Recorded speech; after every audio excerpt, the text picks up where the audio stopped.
Hello dear students, आज ये topic discuss कर रहे हैं डिफ्रैक्शन। मेंस के पॉइंट ऑफ व्यू से बहुत इंपॉर्टेंट है और इसमें हम बेसिकली इसको 2 लेक्चर्स में कवर करेंगे। तो आज डिफ्रैक्शन पार्ट 1 कर रहे हैं, नेक्स्ट लेक्चर में डिफ्रैक्शन पार्ट 2 कवर करेंगे। At least 2 lectures are required to cover this topic. Okay, तो सबसे पहले समझते हैं डिफ्रैक्शन होता क्या है। बेंडिंग और spreading of waves that encounter an object, that object may be a barrier or an opening in their path is called diffraction. तो बेसिकली क्या है कि जब भी लाइट के पाथ में कोई भी ऑब्स्टेकल आएगा, कोई ओपनिंग आएगी, कोई बैरियर आएगा, तो हम ये एक्सपेक्ट करते हैं कि बिकॉज लाइट स्ट्रेट लाइन में ट्रेवल करती है तो उसका ज्योमेट्रिकल शेडो पीछे फॉर्म हो जाना चाहिए। लेकिन हम एक्चुअली ये देखते हैं कि जहाँ पर ज्योमेट्रिकल शेडो हम एक्सपेक्ट करते हैं वहाँ पर भी लाइट पहुँच जाती है और वहाँ पर इनफैक्ट हमें फ्रिंजेस दिखाई देती हैं, डार्क और ब्राइट फ्रिंजेस। तो ज्योमेट्रिकल शेडो में भी लाइट का पहुँचना बेसिकली ये शो करता है कि लाइट जो है वो बेंड हो गई है उस ओपनिंग से या उस बैरियर के थ्रू। तो ये जो फिनोमिना होता है, this phenomena is called diffraction. तो डिफ्रैक्शन को ऑब्जर्व करने के लिए देयर आर सर्टेन कंडीशंस। वो क्या हैं? For diffraction to occur, size of the object must be of the order of wavelength of the incident waves. अगर ओपनिंग का साइज या बैरियर का साइज वेवलेंथ के कंपैरिजन में बहुत लार्ज है तो वैसे केस में हम लोगों को डिफ्रैक्शन पैटर्न नहीं दिखाई देगा। जैसे फॉर एग्जांपल मैं आपको एक डे टू डे फिनोमिना से इसको एक्सप्लेन करना चाहूँ तो आप सोचिएगा अगर हम अपने रूम को चारों तरफ से बंद कर लें, सारे डोर्स विंडोज़ सब क्लोज कर दें, विंडोज़ पर अगर कुछ कर्टेंस वगैरह हैं वो भी बंद कर दें, तो आप देखेंगे कि लाइट जो है वो बाहर से कमरे में एंटर नहीं कर सकती। अगर कंप्लीटली आप इसको डार्क कर दें, चारों तरफ से बंद कर दें, तो लाइट एंटर नहीं कर सकती। लेकिन अगर कोई बाहर से आवाज़ दे तो वो कमरे के अंदर पहुंच जाती है। ऐसा क्यों हो रहा है? लाइट एंटर नहीं कर पा रही है क्लोज रूम में, बट साउंड एंटर कर पा रही है। इसका रीज़न डिफ्रैक्शन ही है बच्चों। एक्चुअली साउंड वेव की जो वेवलेंथ है और डोर्स में और विंडोज़ में जो ओपनिंग्स होती हैं, डोर के नीचे, डोर के साइड में, विंडो में, तो डोर्स और विंडो की जो ओपनिंग होती हैं उनका साइज और साउंड की वेवलेंथ कंपेरेबल हैं। इसलिए साउंड का इजीली डिफ्रैक्शन हो जाता है इन बैरियर से, इन ओपनिंग से, और डिफ्रैक्ट होके, बेंड होके साउंड रूम में पहुंच जाती है। लेकिन लाइट की वेवलेंथ के कंपैरिजन में ये बैरियर और ओपनिंग्स की साइज बहुत ज़्यादा है, इसलिए लाइट का यहाँ से बेंडिंग नहीं हो पाता, डिफ्रैक्शन नहीं हो पाता और लाइट रूम के अंदर नहीं पहुँच पाती। तो इस तरीके से डे टू डे लाइफ में भी डिफ्रैक्शन फिनोमिना काफ़ी इम्पॉर्टेंट है, ये आप समझ सकते हैं। तो when the wavelength is much smaller than the size of the object, diffraction is ordinarily not observed and the object casts a sharp shadow। ये अभी मैंने आपको समझाने की कोशिश की है। इसके अलावा आप देखें तो डिफ्रैक्शन एक और बड़ा इंपॉर्टेंट रोल प्ले करता है। इनफैक्ट ये डिफ्रैक्शन फिनोमिना एक लिमिट इम्पोज करता है। This diffraction has some unwanted effects also, और जो लिमिट इम्पोज करता है वो लिमिट इम्पोज होती है resolving power of optical instruments. कोई भी ऑप्टिकल इंस्ट्रूमेंट्स में बेसिकली आप लेंस यूज़ करते हैं और लाइट जब वहाँ से पास होती है तो लाइट के लिए वो क्या है, एक बैरियर हो जाता है। तो लाइट का वहाँ पर डिफ्रैक्शन होता है और किसी भी इंस्ट्रूमेंट की जो रिजॉल्विंग पावर होती है that is governed bye diffraction. इसको भी हम समझने की कोशिश करेंगे, बट ये हमारे आज के लेक्चर में कवर नहीं हो पाएगा। पार्ट 2 में हम रिजॉल्विंग पावर को कवर करेंगे कि किस तरीके से डिफ्रैक्शन इफेक्ट्स इस पर लिमिट इम्पोज करता है। ओके, तो ये थोड़ा सा ब्रीफ इंट्रोडक्शन था डिफ्रैक्शन के बारे में। अब ये समझने की कोशिश करते हैं कि डिफ्रैक्शन में जो हमारे को पैटर्न मिलता है डार्क और ब्राइट फ्रिंजेस का, जैसा कि आपको वेव ऑप्टिक्स में मिलता था, जहाँ पर आप जो है वो हाइगन डबल स्लिट एक्सपेरिमेंट लेते हैं, उसी तरह का ऑलमोस्ट मिलता है, बस थोड़ा सा डिफरेंट होता है।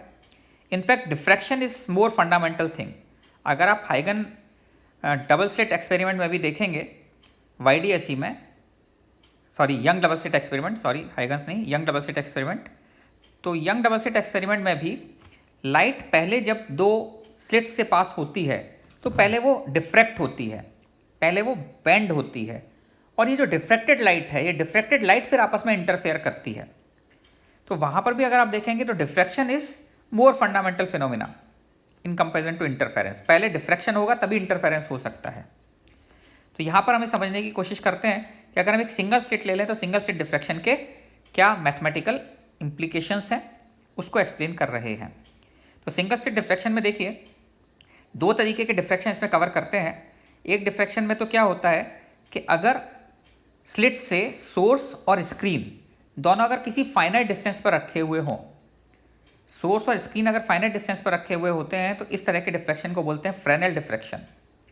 लेकिन अगर सोर्स और स्क्रीन दोनों ही लार्ज डिस्टेंस पर होते हैं तो वैसे डिफ्रैक्शन को बोला जाता है फ्रॉनहोफर डिफ्रैक्शन, और हमको फ्रॉनहोफर डिफ्रैक्शन ही स्टडी करना है। यही हमारे सिलेबस में भी है, और इसका मैथमेटिकल जो आप कह सकते हैं कैलकुलेशंस हैं वो सिंपल हैं, इजी हैं, उनको किया जा सकता है। फ्रेनेल डिफ्रैक्शन में थोड़ा सा कॉम्प्लिकेटेड मैथमेटिक्स इन्वॉल्व हो जाती है। जरा ध्यान दें इसमें, when source and screen both are at a large distance from the aperture, then it is called Fraunhofer diffraction. According to Huygens principle, हम लोगों को पता है कि each point of the slit acts as a source of secondary disturbance or light waves. Hence, light from one portion of the slit can interfere with light from another portion, and the resultant light intensity on a screen depends on the direction theta. ये बिल्कुल उसी तरीके से हो गया जैसे YDSE में होता था, वहाँ पर हम दो स्लिट्स लेते थे अलग अलग। यहाँ पर हमें बोल रहे हैं कि हाइगन कंस्ट्रक्शन के अकॉर्डिंग इस स्लिट के भी जो डिफरेंट पॉइंट्स हैं, स्लिट पर क्या होगा, एक वेव फ्रंट इंसिडेंट होगा। ये वेव फ्रंट के जो डिफरेंट पॉइंट्स हैं ये सेकेंडरी सोर्स का काम करेंगे, और इन सोर्सेज से चलने वाली जो वेव्स होंगी वो आपस में इंटरफेयर करेंगी। तो किसी पॉइंट पर जो इंटेंसिटी होगी वो इस चीज़ पर डिपेंड करेगा कि स्क्रीन पर वो पॉइंट आप कितने एंगल थीटा पर ऑब्जर्व कर रहे हैं। तो ज़रा देखते हैं इसको किस तरीके से होगा। यहाँ पर आप मैंने ये जो है ये मैंने प्लेन वेव फ्रंट्स शो कर रहा हूँ। अगर हम सोर्स को लार्ज डिस्टेंस पर लेते हैं तो हम मान सकते हैं कि प्लेन वेव फ्रंट्स इंसिडेंट होंगे, और आप कह सकते हैं कि ऐसे पैरेलल रेज इंसिडेंट हो रही होंगी। तो ये इंसिडेंट वेव फ्रंट्स हैं।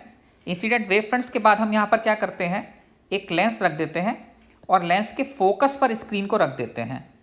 लेंस के फोकस पर स्क्रीन रखने से बेनिफिट ये होता है कि इस केस में सोर्स भी लार्ज डिस्टेंस पर हो गया क्योंकि पैरेलल वेव फ्रंट्स आ रही हैं, और स्क्रीन भी लार्ज डिस्टेंस पर हो गया बिकॉज हमने फोकल प्लेन में रख दिया है। तो ये हमारे पास फ्रॉनहोफर डिफ्रैक्शन का अरेंजमेंट बन जाता है। इस केस में अगर हम इस वाले पॉइंट को कवर करें, this point is basically P0, जिस P0 पॉइंट को कवर करें तो ये वाला पॉइंट बेसिकली ये सेंट्रल पॉइंट है।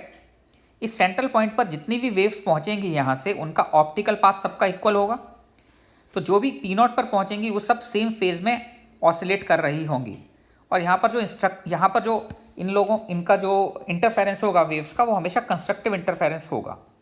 तो P0 पर आपको हमेशा मैक्सिमम इंटेंसिटी मिलेगी। तो P0 जो है वो सेंट्रल पॉइंट है। यहाँ पर rays that leave the slit parallel to central axis are brought to focus at point O. This O is basically ये P0 ही है, this is P0. Now all these rays are in phase, so they interfere constructively and produce maximum intensity at point P0. तो आपको central point पर हमेशा maximum intensity मिल जाएगी।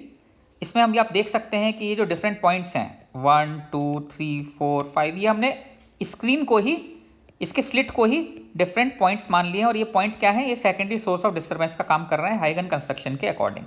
Okay, अब आप ये देखिए कि अगर मैं इसको दो पार्ट में डिवाइड करूँ, let's divide the slit into 2 equal parts. तो एक आपका पार्ट ये हो गया A/2 और एक पार्ट ये हो गया A/2, और इसमें ये डिफरेंट पॉइंट्स हैं, डिफरेंट पॉइंट्स सेकेंडरी सोर्स का काम कर रहे हैं हाइगन कंस्ट्रक्शन के अकॉर्डिंग। हम अगर किसी पर्टिकुलर एंगल थीटा पर बात करें तो किसी पर्टिकुलर एंगल थीटा पर अगर आप ये देखिए कि रे 1 और रे 3, तो रे 1 और रे 3 के बीच का जो पाथ डिफरेंस होगा, ऑप्टिकल पाथ डिफरेंस, ये a/2 साइन थीटा होगा। इसी तरीके से 3 का और 5 का अगर आप पार्ट डिफरेंस देखेंगे तो 3 और 5 का पार्ट डिफरेंस भी a/2 साइन थीटा ही होगा। अगर ये a/2 साइन थीटा λ/2 के बराबर हो जाता है, if a/2 sine theta equal to λ/2, तो 1 और 3 रेस आपस में एक दूसरे को इनके इलेक्ट्रिक फील्ड कैंसिल कर देंगे। 1 अगर इस तरीके से होगा तो 3 इस तरीके से आ रहा है, तो इनका जो है इनके बीच में पाई का फेज डिफरेंस आ गया। λ/2 का पार्ट डिफरेंस का मतलब पाई का फेज डिफरेंस, और ये इलेक्ट्रिक फील्ड एक दूसरे को कैंसिल कर देंगे। इसी तरीके से अगर आप देखेंगे तो 2 और 4 ये आपस में एक दूसरे को कैंसिल कर देंगे। और इस तरीके से आप कह सकते हैं कि कोई भी पॉइंट अगर 1 और 3 आपस में कैंसिल कर रहे हैं तो 1 के ऊपर कोई भी पॉइंट होगा, 3 के ऊपर एक ऐसा पॉइंट ज़रूर मिलेगा जो कि इन दोनों के बीच में पाई का फेज डिफरेंस होगा और वो इसके इलेक्ट्रिक फील्ड को कैंसिल कर देगा। तो अगर आप इसका ऐसे पॉलीगॉन बनाना चाहेंगे, अगर आपने n सोर्सेज ले लिए हैं तो n सोर्सेज इस तरीके से बन रहे होंगे कि हर सोर्स के कॉरस्पॉन्डिंग ये अगर 1 है तो इसके साथ ये 3 है जो पाई के फेज डिफरेंस के साथ है, इसके साथ कुछ 2 है तो इसके साथ कुछ 4 होगा, यहाँ पर अगर कुछ और आएगा तो यहाँ पर दूसरा पॉइंट आ जाएगा, और ये सब आपस में एक इस तरीके का पॉलीगॉन बना रहे होंगे कि नेट रिजल्टेंट इंटेंसिटी इस थीटा एंगल पर जो भी पॉइंट आएगा वहाँ पर 0 आ जाएगी। तो बेसिकली ये आपकी डिस्ट्रक्टिव इंटरफेरेंस की कंडीशन हो जाती है, और इस पॉइंट पर इस थीटा एंगल पर आपको फर्स्ट मिनिमा मिलेगी, यहाँ पर आपको कंप्लीटली डार्क मिलेगा। ये मैंने यहाँ पर समझाने की कोशिश की है कि अगर हम इसको डिफरेंट पार्ट्स में डिवाइड कर दें into 2 equal parts, then 1 and 3 are out of phase and interfere destructively, and for every ray passing through upper half there is a corresponding ray in lower half at a/2 from above ray such that 2 rays are out of phase. These 2 rays are out of phase. तो इस तरीके से आपको इस point पर theta angle पर तो first minima की कंडीशन क्या हो जाएगी, यहाँ पर sign theta equal to λ/a। इस वाले से अगर आप देखेंगे तो इससे आपके पास sine theta equal to λ/a condition आ जाती है। तो इस थीटा एंगल पर आपको मिनिमा मिलेगी। यहाँ पर हम मिनिमा की कंडीशन ही डिफाइन करते हैं डिफ्रैक्शन में, मैक्सिमा की नहीं, और ये मानते हैं कि 2 कंसेक्यूटिव मिनिमा का जो मिड पॉइंट होगा वहाँ पर मैक्सिमा मिल रही होगी। मिनिमा देखना यहाँ पर ईजी है, क्योंकि मिनिमा देखने के लिए हमें क्या करना है, बेसिकली पॉलीगॉन बनाना है। इस तरीके से एक पॉलीगॉन बन गया तो मिनिमा हो गई। इसी को आप 2 सर्कल में बना दीजिए, एक बार और घुमा दीजिए तो फिर मिनिमा आ गई, एक बार और घुमा दीजिए फिर मिनिमा आ जाएगी। If we divide the slit into 4 equal parts and use similar concept, तो we see that screen is also dark when sine theta equal to 2 λ/a। अब इसको वही मैं आपको बोल रहा था कि अगर आप 4 पार्ट्स में डिवाइड करेंगे तो इस तरीके से एक पॉलीगॉन बनेगा, और फिर उसके बाद दूसरा पॉलीगॉन और इस तरीके से बन गया, और इस केस में भी आपको रिजल्टेंट इंटेंसिटी 0 ही मिल जाएगी। और इसी तरीके से अगर आप इसको 6 इक्वल पार्ट्स में डिवाइड करेंगे 4 की जगह पर, तो अगेन आपको sign theta equal to 3 λ/a, इस पर क्या मिल जाएगा, मिनिमा मिल जाएगा। तो हम क्या कर रहे हैं, उसी सेट को पहले हमने 2 पार्ट्स में डिवाइड किया। अब 2 पार्ट्स में डिवाइड करने के बाद ऊपर वाला जो हाफ पार्ट है उसको फिर 2 में डिवाइड कर दो, तो टोटल 4 पार्ट्स में डिवाइड हो गया। और ऊपर वाले को अगर 3 में डिवाइड कर दो तो फिर 6 पार्ट्स में डिवाइड हो गई पूरी स्लिट। इस तरीके से हम लोग आगे बढ़ा सकते हैं, और हमारे पास जो जनरल मिनिमा की कंडीशन आ जाती है वो जनरल मिनिमा की कंडीशन आ जाती है a sin theta equal to m lambda. m equal to +-1 +-2 +-3 +- इसलिए हो गया बिकॉज जितना एंगल थीटा पर ऊपर होगा उतने एंगल थीटा पर नीचे भी सिमिलर कंडीशंस आएंगी। तो दिस इज ए। और आप मैक्सिमा की कंडीशन अगर आप लगाना चाहेंगे तो मैक्सिमा की कंडीशन आप कैसे लगा सकते हैं कि there is a maxima approximately half way between each adjacent pair of minima. तो अगर आपको 2 एंगल थीटा पता लग जाते हैं जहाँ पर मैक्सिमा है तो उनके बीच में मिनिमा भी पता लग जाएगा। यहाँ पर मैंने ग्राफिकली भी इसको शो करने की कोशिश की है। ये थीटा एंगल जो हम पर्टिकुलर ले रहे हैं वो ये एंगल थीटा हो गया, ये पर्टिकुलर एंगल फर्स्ट थीटा हुआ, यहाँ पर फर्स्ट मिनिमा होगी। नीचे भी अगर आप थीटा पर जाएंगे तो यहाँ पर फर्स्ट मिनिमा बनेगी, ये फर्स्ट मिनिमा की कंडीशन हो गई। इसके बाद 2 थीटा अगर आप लेंगे तो सेकंड मिनिमा बनेगी, 3 थीटा आप लेंगे तो थर्ड मिनिमा बनेगी। इसमें आगे हम नेक्स्ट वाले लेक्चर में ये भी देखेंगे कि इसमें जो इंटेंसिटी होती है वो इंटेंसिटी भी इक्वल नहीं होती। मैक्सिमम इंटेंसिटी जो होती है वो बेसिकली फर्स्ट मिनिमा जो इधर साइड है उसके बीच में ही मोस्ट ऑफ द इंटेंसिटी आपको मिलती है। तो आप ये भी देख सकते हैं, जैसे यहाँ पर मैंने बनाया कि ये जो सेंट्रल मैक्सिमा है यहाँ पर, ये सेंट्रल मैक्सिमा की विड्थ बाकी सबकी डबल होती है। अगर इसकी विड्थ y है तो इसकी विड्थ 2y होगी। तो ये एक चीज़ भी यहाँ पर ध्यान रखनी है कि सेंट्रल मैक्सिमा की width is double of all other maxima. और इंटेंसिटी क्यों यहाँ पर ज़्यादा होती है और कितनी होती है वो नेक्स्ट लेक्चर में हम डिफाइन करेंगे, डिराइव भी करेंगे कितना होता है। अभी हम लोगों ने मिनिमा की कंडीशन डिफाइन की A sine theta equal to M lambda, जहाँ पर आपको मिनिमा मिलती रहेंगी इस थीटा पर। अगर आप ये देखना चाहें कि वाई डिस्टेंस क्या होगा तो थीटा बिकॉज स्मॉल है तो साइन थीटा को टेन थीटा लिखा जा सकता है। तो ये साइन थीटा 0 हो गया, यहाँ साइन थीटा लैम्डा बाई ए होगा, साइन थीटा 2 लैम्डा बाई ए। इन पर आपको क्या मिलती जाएंगी, मिनिमा मिलती जाएंगी। और अगर आप वाई निकालना चाहते हैं तो साइन थीटा को, थीटा स्मॉल है तो साइन थीटा को टेन थीटा ले सकते हैं और tan theta equal to Y by A करने पर आपको, वाई बाई एल करने पर, इसको अगर लैम्डा बाई ए को क्या लिख दूंगा, वाई वन बाई एल, तो आपको वाई वन वो डिस्टेंस पता लग जाएगा जहाँ पर कि स्क्रीन पर आपको वाई वन डिस्टेंस पर मिनिमा मिलेगी। एक दो एग्जाम्पल के थ्रू इसको समझने की कोशिश करते हैं कि इसमें होता क्या है। बेसिकली ये एग्जाम्पल मैं ले रहा हूँ, a slit of width A is illuminated by white light, find the value of A where first minima for red colour falls as theta equal to 15 degree. कितना हम ए की वैल्यू को लें सो दैट कि theta equal to 15 degree पर हमें red colour के लिए फर्स्ट मिनिमा मिले। इसका मतलब ये हो गया कि आप ये समझने की कोशिश कर रहे हैं हम इस एग्जाम्पल के थ्रू, इसमें क्या समझने की कोशिश कर रहे हैं कि लैम्डा और ए में क्या रिलेशन होना चाहिए सो दैट कि लाइट अगर इस स्लिट से पास हो तो 15 डिग्री में क्या हो, फ्लेयर आउट हो जाए। कम से कम 15 डिग्री में फ्लेयर आउट होने का मतलब मैक्सिमम इंटेंसिटी उसकी 15 डिग्री ऊपर और 15 डिग्री नीचे। इस तरीके से 30 डिग्री में पूरा का पूरा लाइट की मैक्सिमम इंटेंसिटी हमें मिलेगी।